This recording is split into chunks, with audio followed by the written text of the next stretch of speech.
लोकसभा निवडणुकीचे निकाल लागल्यानंतर महायुतीमध्ये अजित पवारांचं स्थान कुठेतरी डळमळीत होतंय का अशा चर्चांना उधाण आलेलं आहे। आणि अशातच राष्ट्रवादी काँग्रेस शरद पवार गटाचे आमदार रोहित पवार यांनी एक ट्विट केलंय।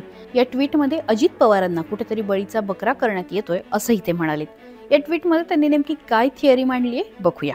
या ट्विटमध्ये रोहित पवार म्हणतात, मवियाच्या विरोधात दुहेरी लढतीत जनता आपल्याला पराभूत करते, म्हणून तिरंगी लढत झाली पाहिजे। तिरंगी लढत झाल्यास सर्वसामान्य जनतेची मते विभागली जाऊन भाजपला फायदा होतो असं भाजपच्या चाणक्यांचा कयास आहे।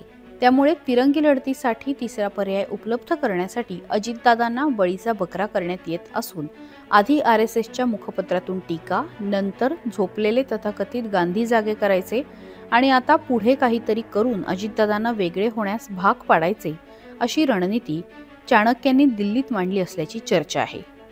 परंतु मुळात भाजपचा पराभव केवळ अजितदादांमुळे झालेला नाही, तर भाजपच्याच शेतकरी युवा विरोधी धोरणामुळे झालेला आहे। भाजप नेत्यांच्या अहंकारामुळे, जनतेला गृहीत धरून चालण्याच्या वृत्तीमुळे, पक्ष फोडण्याच्या कृत्यांमुळे, महाराष्ट्राच्या अस्मितेशी छेडछाड केल्यामुळे झालेला आहे। त्यामुळे अजितदादांना वेगळे करून तिरंगी लढती करून उपयोग नाही।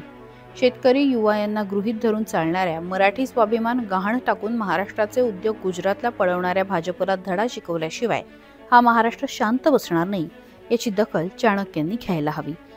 @देवेंद्र फडणवीस। तर अशा पद्धतीचं ट्विट जे आहे ते आता रोहित पवारांनी केलंय। हे ट्विट चर्चेत आहे आणि कुठेतरी अजित पवारांना बाहेर पडण्यास भाग पाडलं जाते का, या चर्चांना आता पुन्हा एकदा फोडणी बसल्याचं दिसून येतंय।